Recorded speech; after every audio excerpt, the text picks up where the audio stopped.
d'ailleurs. Salut! Petite vidéo flash aujourd'hui pour vous montrer quelque chose que j'ai reçu de très intéressant. On connaît tous le fameux connecteur SMA, connecteur qui est très performant jusqu'à 18 GHz. C'est donc un connecteur coaxial de radiofréquence, quand même assez solide compte tenu de sa grosseur. Par contre, son défaut, c'est qu'il est petit. Il est particulièrement petit pour ceux qui ont des mains pleines de pouces ou même ceux qui souffrent d'arthrose ou d'arthrite, qui ont de la difficulté à les serrer, desserrer comme il faut.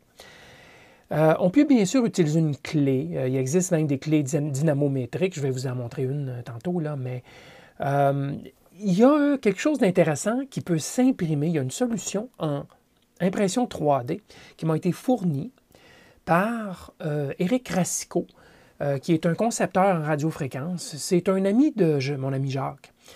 Alors, lui, ce qu'il a conçu, c'est une espèce de molette aide SMA qui s'installe tout simplement au bout d'un câble.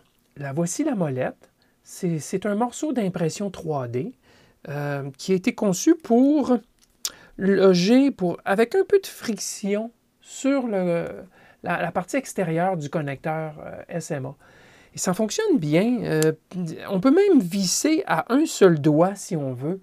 Regardez, je le fais ici avec un seul doigt. Voilà.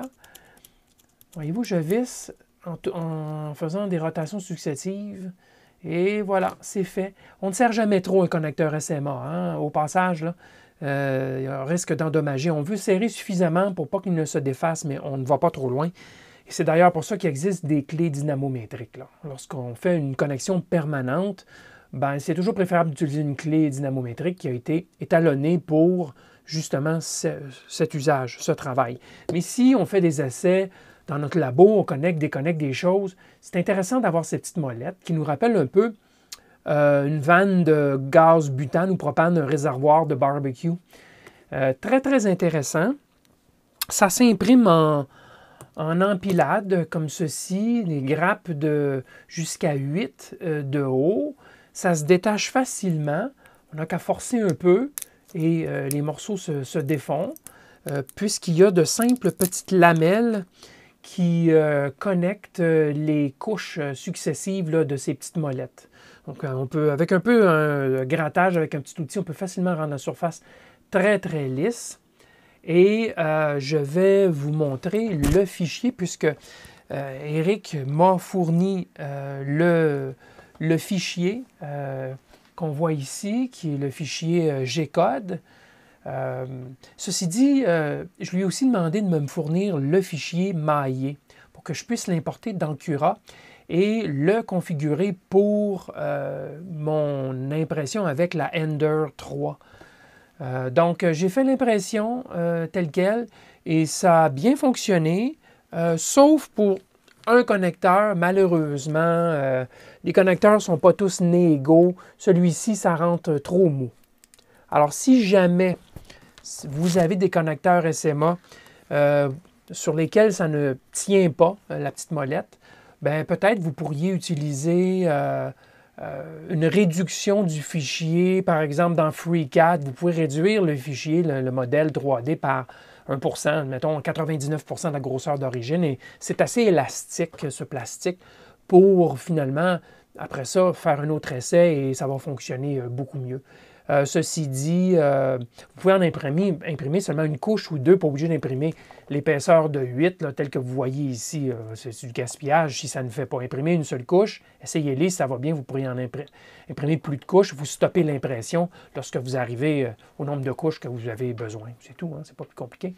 Et ça, ce que vous voyez, c'est le fichier que j'ai passé sous Cura. Et ça, c'est le fichier G-code tel que fourni par Éric. Donc, vous pouvez essayer les deux si vous voulez. Moi, je préférais faire le tranchage, si vous voulez, là, dans Cura pour mon imprimante. Et sélectionner la résolution de la buse la plus fine. Si vous êtes capable d'atteindre 0,1 mm, c'est l'idéal. Parce qu'on a besoin quand même assez de résolution avec ce genre de fichier comme cela. Donc, je vous fournis les fichiers sur le web, sur mon site web bidouilleur.ca.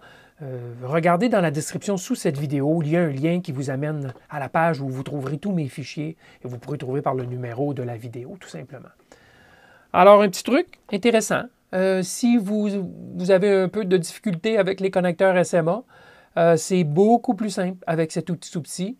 Bien sûr, il faut avoir accès à une imprimante 3D, mais peut-être vous avez un ami qui a une imprimante 3D ou peut-être avez-vous accès à un Fab Lab.